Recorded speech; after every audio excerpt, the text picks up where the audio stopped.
Big pass Tamil season 9 பார்வையும் கமிருதினியும் மொத்த வீடு சேர்ந்து குத்துறாங்க. வளைச்சி வளைச்சி குத்துறாங்க.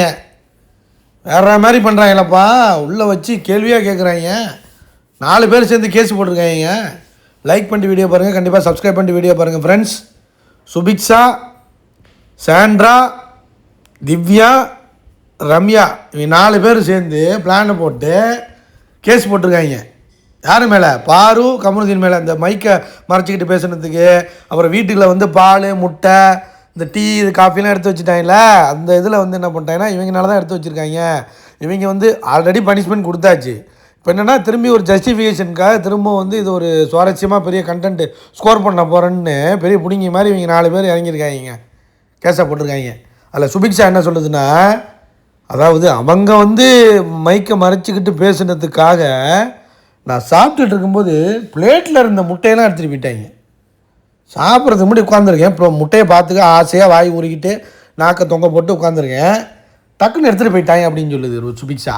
அடுத்து திவ்யா, உங்களுக்கு தெரியுமா? நல்ல வன்மத்தை கக்குதுங்க திவ்யா.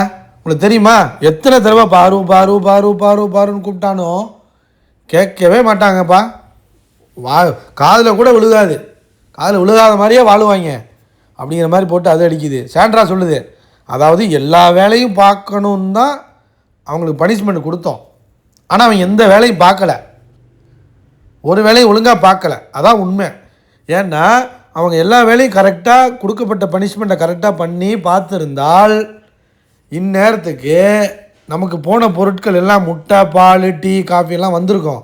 ஆனால் இவங்க வேலை பார்க்காம வேலையை சரியாக செய்யாமல் ஊர் சுற்றிக்கிட்டு திரும்பவும் அது அந்த குற்றவணைச்சி கூட இல்லாமல் இருக்கிறதுனால தான் வரமாட்டுது அப்படிங்கிற மாதிரி பொழந்துருச்சிங்க சாண்ட்ரா. திரும்ப இப்படிதான் கொஞ்சம் அழுதுட்டு கிடந்துச்சு புருஷன் போனதுலேருந்து ஒரு வாரமாக. இன்றைக்கி தான் வெளியே வந்திருக்கு. அப்படி வருது.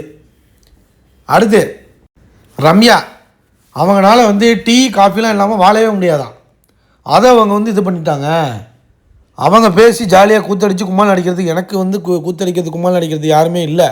அவன் கூத்தடிச்சு கும்மால் அடிச்சுட்டு அட்லீஸ்ட் எனக்கு இருக்கிற ஒரே ஒரு ஆறுதல் அந்த டீ காஃபி.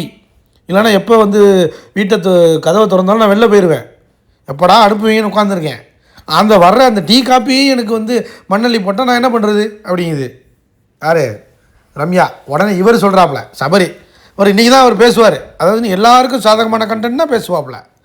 அதான் சொல்கிறாப்புல, அவங்க 2 பேரும் ஏன் வந்து பிளான் பண்ணியிருக்கக்கூடாது? கமருவும் பாருவும் எல்லாரையும் ஆப்படிக்கிறதுக்கு, எல்லாரையும் வச்சு செய்கிறதுக்கு, வீட்டில் உள்ள எல்லாரையும் வச்சு செய்கிறதுக்காகவே வேணும்னே இதை பண்ணிருக்கக்கூடாதா என்ன?